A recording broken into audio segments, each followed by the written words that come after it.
देख रहे हैं जी न्यूज, आपके साथ हूं मैं रुबिका लियाकत। सबसे बड़े फैसले पर 100 घंटे की लगातार कवरेज आप अपने चैनल पर देख रहे हैं। अगले आधे घंटे में हम आपको दूसरे एंगल से इसकी कवरेज बताने वाले हैं। एंगल क्या है कि भाई सितारों के हिसाब से नतीजों में कौन किस पर भारी रहने वाला है। क्या नरेंद्र मोदी छू पाते हैं 272 का जादुई आंकड़ा, या फिर इससे आगे जाते हैं, या फिर कोई परेशानी उनके आड़े आ सकती है। किसकी किस्मत किसे दिलाएगी कुर्सी, कितनी तेज कितनी चमकती हुई, यही बात।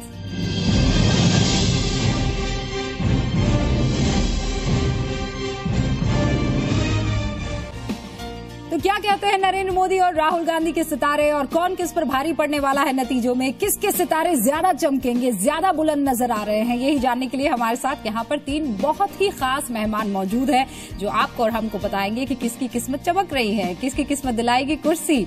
चलिए तो मेहमानों का स्वागत कर लेते हैं। श्री अजय भामी जी जाने माने देश के एस्ट्रोलॉजर है, ज्योतिषाचार्य हमारे साथ बने हुए हैं। न्यूमरोलॉजिस्ट हमारे साथ पी खुराना साहब बने हुए हैं। खुराना जी नमस्कार। बहुत बहुत स्वागत है आपका भी। और ज्योति फैंगशुई भी जानती है, टैरो कार्ड भी रीड करती हैं, ये भी हमारे साथ बनी हुई। वेलकम भामी जी। सबसे पहले आप ही से शुरुआत करूंगी। किसका टमटम टिमटिमाता तारा चमकता नजर आ रहा है? मोदी है, राहुल गांधी है, या फिर कोई नया चेहरा नजर आएगा? मेरे को लगता है कि थोड़ा देश की कुंडली पे विचार करें तो हमको काफी अच्छा पिक्चर मिलेगा। जो देश की कुंडली है वो है वृष लगनी कुंडली है, और वहाँ पर सूर्य की महादशा में वर्तमान में केतु की अंतर्दशा चल रही है। जब ये परिणाम निकलने को है तो सूर्य यहाँ पर तृतीय भाव में बैठा है, केतु बैठा है सप्तम भाव में। तो यह जो स्थिति है ये बहुत सॉलिड कोई वर्डिक्ट नहीं देती।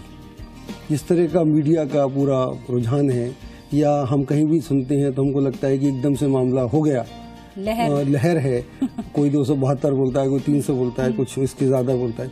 तो ये जो देशी कुंडली है ये बहुत ज्यादा स्टेबिलिटी नहीं देती, नंबर 1। तो इसलिए पहली बात तो ये कि जैसा हम मान के चल रहे हैं, अगर मैं सिर्फ देशी कुंडली से बात कर रहा हूँ, अगर मैं हवा से बात करूँ या माहौल से बात करूँ, मीडिया से बात करूँ, तो इस समय एक ही नाम गूंज रहा है पूरे देश में, सब जानते हैं। मुझे लगता है कि यहाँ पर उतनी क्लैरिटी से ये वर्डिक्ट नहीं आने वाला जैसा हम मान के चल रहे हैं। पहली बात ये मिली जुली सरकार के यहाँ पर कहीं ना कहीं इशारा करते हुए भामी जी नजर आ रहे हैं। खुराना साहब जी सुनिए जी, पहली बात तो ये है, इन्होंने बात की देश की, हम भी देश की बात कर लेते हैं। उसमें क्या देखिए, 15 अगस्त 1947 अंक 6 का है, टोटल अंक 8 का है। उसमें देखिए टोटल अंक 8 का है। इसमें अगर हम मोदी की बात अगर करते हैं, क्योंकि जो बेर हेल्थ प्रश्न है इसमें मोदी साहब का अंक भी 8 है और टोटल अंक 5 है। वर्ष 2014 है, 4 और 1 इसका भी 5 है। ये बात तो तय है कि चाहे ये लहर है वो बनती है या नहीं बनती, लेकिन उनकी इस लहर के साथ मैं इनके साथ एग्री करते हुए बोल रहा हूं कि उनका एक बात तो जो एक बन चुका है ये हिसाब तो बनता रहेगा। लेकिन तो भी भगवान रामचंद्र जी का जिस वक्त राज्याभिषेक होना था, बनते बनते बनते रह गया। विधि का विधान क्या कहता है, यही विधि का विधान हमें लगता है कि कहीं ना कहीं टक्कर खाएगा, और बनते बनते बात रहेगी नहीं, लेकिन इस प्रकार की स्थिति एक बार जरूर आएगी। आंकड़ा चाहे बीजेपी का इतना कंप्लीट तो नहीं होगा, थोड़ा सा कम होगा, बाकी लोगों को उसको सपोर्ट करना पड़ेगा। और एक बड़ी बात यह है, कोई ऐसा व्यक्ति जिसका आप सोच भी नहीं सकते, उसकी सपोर्ट के साथ बीजेपी के साथ मिलकर ये सरकार बनेगी। अरे वाह, दोनों ही एक ही तरफ इशारा यहाँ पर कर रहे हैं। नरेंद्र मोदी की चर्चा करेंगे, राहुल गांधी की भी करेंगे, लेकिन चूंकि देश की बात चल रही है, ज्योति आप क्या कहेंगे? आपके पत्ते खोलिए। देखिए, मैं पत्ते भी खोलती हूँ, साथ साथ क्योंकि आपने जैसे मैं क्योंकि फेंगशुई भी करती हूँ, तो मैं एनुअल फेंगशुई के हिसाब से भी अगर मैं बात करती हूँ तो हमारे देश में इस समय सबसे पहले देखने वाली बात यह है, year of horse. Year of horse में जो एलिमेंट, जो तत्व सबसे ज्यादा डोमिनेंस लेके चल रहा है वो है फायर और वुड का ईयर है ये, यानी कि एग्रेशन का ईयर है। यानी कि जो एग्रेशन से सामने आएगा, जो ज्यादा तामझाम या ज्यादा शो बिज से सामने आएगा, उसका सिक्का इस साल चलने वाला है। आपको क्या लगता है कौन आ रहा है? बिल्कुल बिल्कुल, क्योंकि आप सब जानते हैं कि सबसे ज्यादा तामझाम से या ज्यादा एग्रेशन से, ज्यादा डोमिनेंस से किसकी अपीयरेंस सबसे ज्यादा दिखाई दी जा रही है, कहाँ लोग फॉलो कर रहे हैं। डेफिनेटली उस पर्सन का पावर में आना, मोदी जी का पावर में आना काफी ज्यादा संभव होता हुआ नजर आ रहा है। यहाँ पर मैं ये भी कहना चाहूंगी, क्योंकि इस साल काफी एग्रेसिव एनर्जीज हाई है, इसलिए इस पूरे साल में एक स्टेबल गवर्नमेंट जो कि पूरे 5 साल तक चल पाए, वो रह पाना बहुत ही ज्यादा कठिन है। मामी जी, भारत की कुंडली की हमने बात कर ली है, भारत की कुर्सी पर काबिज होने वाले जिन लोगों के नाम चल रहे, जरा उनकी कुंडली की भी बात कर लेते हैं। नरेंद्र मोदी की कुंडली, ऐसा क्या है उनकी कुंडली में? देखिए, इनकी कुंडली बड़ी कमाल की कुंडली है, वृश्चिक लगन की कुंडली है, स्कॉर्पियो लगन की कुंडली है, और यहाँ पर इनका जो है लगन में मंगल भी है और चंद्रमा है। तो मंगल यहाँ पर है, वो एक रोचक योग बनाता है, रोचक पंच महापुरुष राजयोग बनाता है। इसलिए जैसा ही अपने बारे में बोलते हैं कि बिल्कुल बहुत ही निम्न फाइनेंशियल स्थितियों से निकलकर चाय भी बेचा करते थे, वहाँ से आज ये प्राइम मिनिस्टर के दावेदार हैं। यहाँ तक स्थिति कोई इसमें कोई डाउट नहीं। अभी जो इनकी कुंडली है, जो मेरे पास है, कुंडलियाँ चूंकि बहुत सारी मार्केट में उपलब्ध हैं, तो जिस कुंडली पर मैंने अभी तक काम किया है उसी पे चलूंगा। इसमें चंद्रमा की महादशा में राहु की अंतर्दशा है। चंद्रमा यहाँ नीच की राशि में है, लेकिन चंद्रमा का तो नीच भंग राजयोग हो गया है। राहु पंचम में है, जो बहुत अच्छी अवस्था में नहीं है। तो राहु को हम मिस्चीवियस ग्रह बोलते हैं, ये बहुत आगे कहीं ले जाकर कहीं पर रुकावट डालता है। तो ये हमको डर है। जो मेरी कुंडली है, वो मेरी कुंडली मेरे को मेरी कुंडली मेरे को मेरा साथ नहीं दे रही। मुझे लगता है कि अभी वो क्या बोलते हैं कि कप और लिप में फासला। हो सकता है कि एस्ट्रोलॉजी की बात लोगों को समझना है, या इनकी बात समझना है, लेकिन जो एक तर्क है ना, जिसमें अंक ज्योतिष टोटल तर्क है, आप पकड़ सकते हो किसी को क्या बोलना चाहता हूँ। जैसे कि अब नरेंद्र मोदी जी की आप नाम के स्पेलिंग में ले लीजिए, इसका टोटल 32 बनता है। इनकी राशि अपनी वर्गों सारी दुनिया जानती है, इसमें कोई किसी किस्म का मेखमी नहीं है। उसका अंक भी 5 है और इनका टोटल अंक भी 5 है और 2014 भी 5 है। इसलिए उनको किसी प्रकार से सामना क्यों करना पड़ेगा, क्योंकि 8 अंक शनि का है। शनि जब आप वर्गो राशि पर विराजमान होते हैं, इसमें कोई बात नहीं कि ऐसे व्यक्ति अपने आप के जीवन में सम्मान पाने के इच्छुक होते हैं, सम्मान मिलता भी है, और ऐसे व्यक्ति गरीब कुल से उत्पन्न होकर अपने जीवन में एक ऐसा एक अपने आप में अपना प्रसाद पैदा करते हैं कि लोगों को इनकी बात पे यकीन करना ही है, और लोग इनकी बात पे यकीन करेंगे भी। और अगर ये प्रधानमंत्री बन गए, हम तो बनेंगे, ये बात मान के चलिए, बनेंगे। हाँ, अच्छा, ये प्रधानमंत्री बनेंगे, चाहे कुछ भी हो, लेकिन जो भी है अपना एक बार लोगों को बता देंगे कि हम क्या हैं।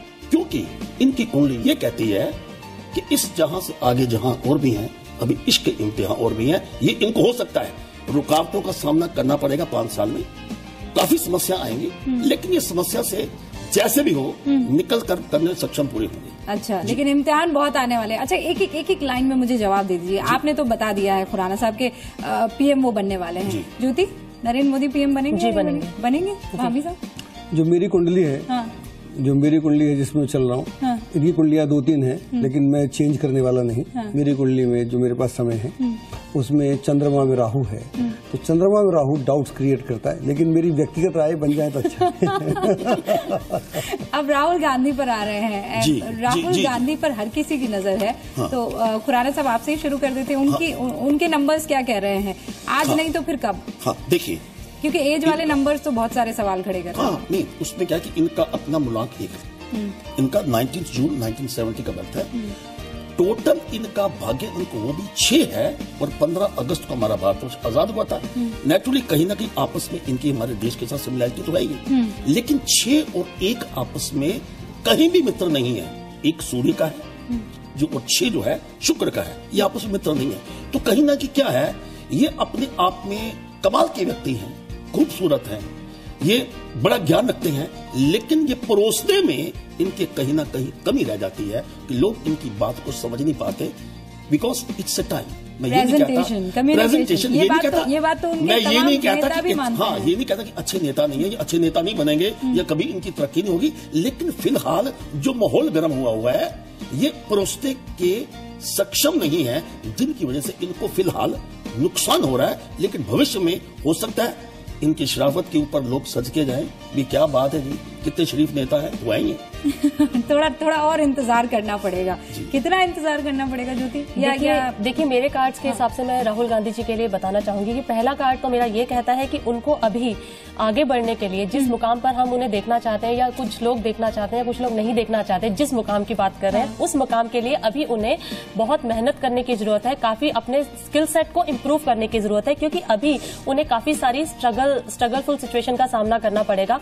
परंतु प्रधानमंत्री पद के लिए अभी उनको प्रतीक्षा करनी पड़ेगी। लेकिन मेरी प्रेडिक्शन ये आज की डेट में मैं करना चाहूंगी कि आज या कल प्रधानमंत्री के रूप में राहुल गांधी जरूर सामने आएंगे। जो राहुल गांधी कुंडली है ये इनकी कुंडली है, वृषलग्नि कुंडली, और उसमें इस समय बुध बैठा हुआ है और चंद्रमा की दशा है। तो जब बुध चंद्रमा का योग होता है तो आदमी के मन में कोई डर होता है, भयभीत होता है वो। वरना अगर हम देखें, अगर इस दुनिया में पिछले 5 साल से राहुल गांधी से ज्यादा लकी आदमी कोई नहीं था, जहां पूरी सरकार और पूरी पार्टी साथ में थी।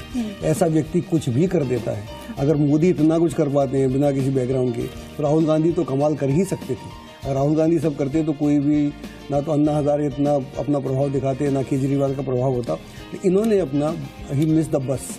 और इस कुंडली में ऐसा लगता है भयभीत हैं, कहीं डरे हुए हैं। तो डरा हुआ आदमी वो डिसीजन नहीं लेता, डिसाइसिव नहीं होता, एक्ट नहीं करता, कहीं भय बैठा हुआ है। इस कारण से सारी स्थितियों के बाद भी ये अपना भला नहीं कर पाए, और अभी इनसे कोई गुंजाइश नहीं है, कोई दम नहीं है इसमें। ऐसा तो नहीं है कि प्रधानमंत्री पद के लिए कहीं अचानक ऐसा कोई नाम आगे आ जाए जिसके बारे में किसी ने सोचा ना हो? ऐसा हो सकता है? देखो, ऐसा हो सकता है कि देखिए, पहली बात ये कि बीजेपी की सरकार बन रही है, इसमें तो दो राय नहीं है। अच्छा। BJP is forming the government. यहाँ तो मैं, ये आपके तारे कह रहे हैं। ये तो मैं तो तारों से कर रहा हूँ। बीजेपी की सरकार ठीक आ रही है। और दूसरा क्या है कि देश की जो कुंडली है उसमें चलती है अभी दशा, सूर्य की दशा चलती है, जो 2009 के सितंबर से चलती है, 2015 तक चलेगी। तो जो भी सरकार आती है, मान लो मोदी आते हैं, तो अगले 1.5 साल इनका लिटमस टेस्ट होगा। जो भी प्रधानमंत्री बनेगा उसका लिटमस टेस्ट होगा, और 1.5 साल में वो कैसे परफॉर्म करता है, वहां से सरकार की बात आगे चलेगी। तो जो भी सरकार आएगी 1.5 साल तक ऐसे झूलती रहेगी। उसके बाद काशी और बनारस और अमेठी और ये सारे इलाकों की बात होने वाली है, क्योंकि ये भी हॉट सीट्स है। क्योंकि यहीं से कहा जा रहा है कि प्रधानमंत्री जो है पहुंचेगा दिल्ली के उन गलियों में और उस गद्दी।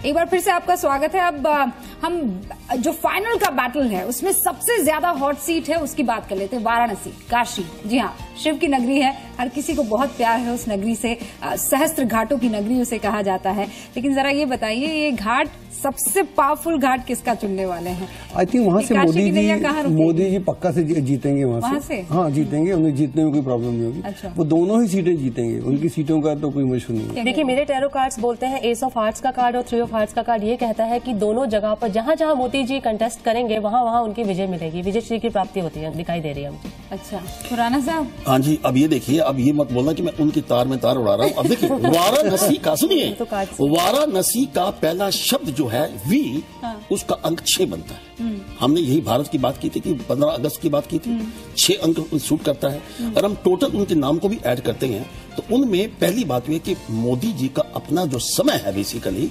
न्यूमरोलॉजी के हिसाब से भी 27 दिसंबर, क्योंकि पहले बोल चुका हूं 2014, 4 और 1 5, 27 दिसंबर 2014 तक का समय तो इतना कमाल है कि कहीं से इलेक्शन के हारने का बिल्कुल भी कहीं मुद्दा नजर नहीं आता। हिलबिए विजय श्री भव, हर तरफ से उनको यही इसी प्रकार का नारा मिले। अमेठी में इस बार त्रिकोणीय मुकाबला कह दिया है। ये जो है परंपरागत रूप से राहुल गांधी की, गांधी परिवार की ये सीट रही है। क्या वहां पर कुछ गड़बड़ तो नहीं हो जाएगी वामी जी? तो ये काफी टफ रहेगा इनके लिए। हाँ। काफी टफ रहेगा। अगर जीतेंगे तो स्केल थ्रू ही करेंगे, वरना मुश्किल हो सकता है इनके। अगर हम राहुल गांधी जी का अकेला डेट ऑफ बर्थ लेते हैं जो 1906 और 1970 का लेते हैं, इसमें इनका अस्तित्व तो कायम रहेगा बिल्कुल। लेकिन जब हम कहते हैं ग्रहण जब भी दुनिया में लगा है, या सूर्य को लगा है या चंद्र को लगा है, इनकी अपने मुलाक इनका एक है, तो ग्रहण वाला एक युग बना हुआ है कि ये उस अंधेरे में से निकल तो आएंगे, लेकिन इनकी जीत एकदम इतनी क्लोज होगी कि लोग कहेंगे यार कमाल हो गया। राहुल गांधी जी के लिए मैंने जब सबसे पहला कार्ड निकाला, मेरा क्वीन ऑफ वॉन्ड्स का कार्ड बिल्कुल क्लियरली बताता है कि अमेठी से उनको बहुत अच्छी विजय की प्राप्ति होगी। चलिए, अमेठी में तो तारे ये कह रहे हैं कि राहुल गांधी अपनी लाज बचा पाएंगे, लेकिन कांग्रेस के लिए राह बहुत बहुत मुश्किल रहने वाली है। लेकिन यही राह बहुत नहीं, लेकिन बीजेपी के लिए भी थोड़ी मुश्किल भरी होने वाली है। और बहुत बहुत शुक्रिया आप तीनों मेहमानों का हमारे साथ जुड़ने के लिए और इस एंगल से चीजों को समझाने और बताने के लिए। तो चलिए, नजर लगातार हमारी बनी रहेगी। 100 घंटे का ये कवरेज लगातार जारी रहेगा। हर एंगल से सरकार बनेगी कैसे, कैसे पहुंचेगा फाइनल का वो रास्ता गद्दी तक, बताते रहेंगे। आप देखते रहिए जी न्यूज।